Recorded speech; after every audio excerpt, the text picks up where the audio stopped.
Hi, this is my 3D router pantograph. I call it a 3D router pantograph because in addition to controlling X and Y, you can also control the depth of cut because it has a rigid frame and a tilting mount on the back so that you can use it to copy 3D objects and do other 3D effects. And in this video, I'm going to go through the construction of this machine. I put together a very detailed set of plans, and I'm using those plans in this video to construct the pantograph. I started by printing one-to-one templates of my router mounts, pasting those together into a big sheet, and then gluing that onto a piece of 3/4 inch thick birch plywood, and then cutting all that stuff out on the bandsaw. If you work carefully and have a fine blade in the bandsaw, it's possible to follow lines with surprising accuracy. I cut all the straight pieces out from hard maple. Here I'm marking all the positions for all the holes that I need to drill for all the pivots in the pantograph.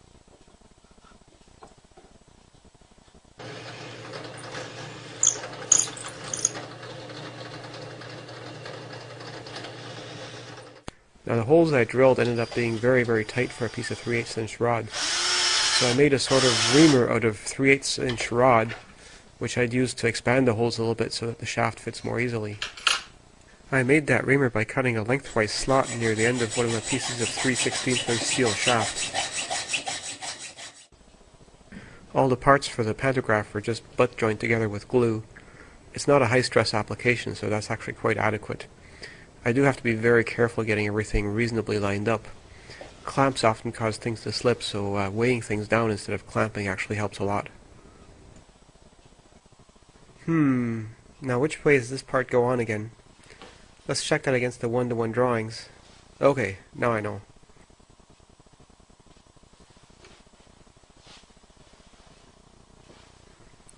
Again, weighing things down for clamping. It's useful to have a little bit of exercise equipment around. Comes in handy in the shop.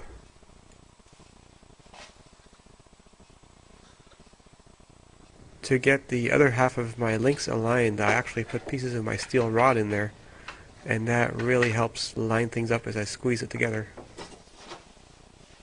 Now just check that with a square. Yeah, it looks good.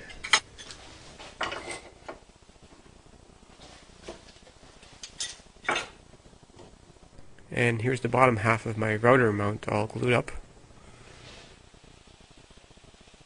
The holes in my router mount were also very tight, so I reamed those out a little bit to make it easier to assemble the whole thing.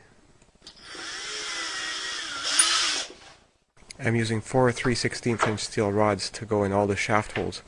That way I have more pins to line things up as I assemble it.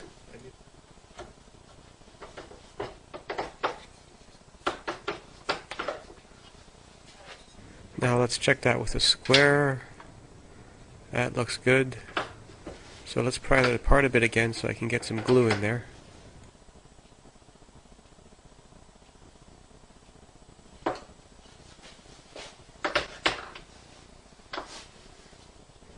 Looks alright.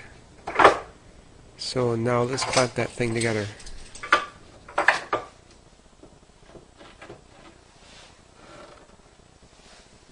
Reaming out both holes together kind of makes up for any misalignment there might be between the two of them, and that way this shaft slides in there nice and easily. Here's my fixed mount for the pantograph. Now the fixed mount is actually on the pivoting axis, which is what gives the pantograph its third dimension. The whole mount is just made out of a few pieces of plywood glued together without any dowels or anything. Now I have to put the pantograph links into the fixed mount. Now this part is a bit tricky because you have to get the orientation just right. I actually had to film this several times because I got it wrong the first time.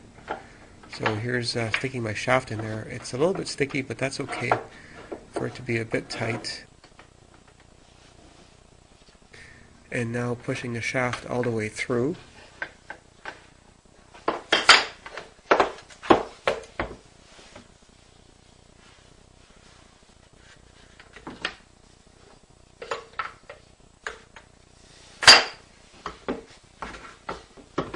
Now putting the router mount link in there. This part is also a bit tricky to make sure you have the right holes.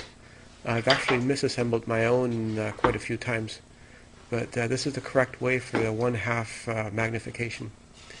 Now here's adding the pin for tracing my actual pattern. And I've got a locking knob on there where I can set the height of it, which also sets how deep my router cuts.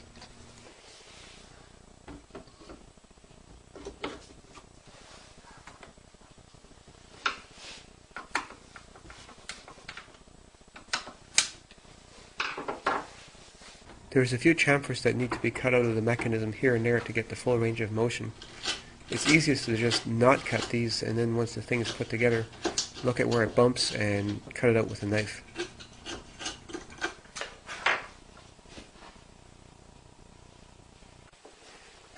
So here's the pantograph in 1/2 scale magnification. So let's switch that over to the 1/3 position. So we just have to take out 2 of the pins.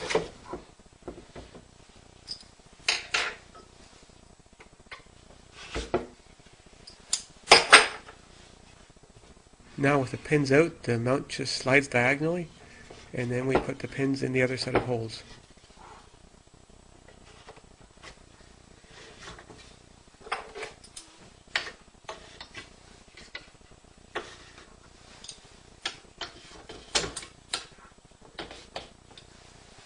And now the thing is configured for 1/3 magnification. So here's the pantograph all done. I'll make more videos showing all the things that this thing can do. And if you want to build an exact copy of it, I do have a set of plans available on my website that you can buy.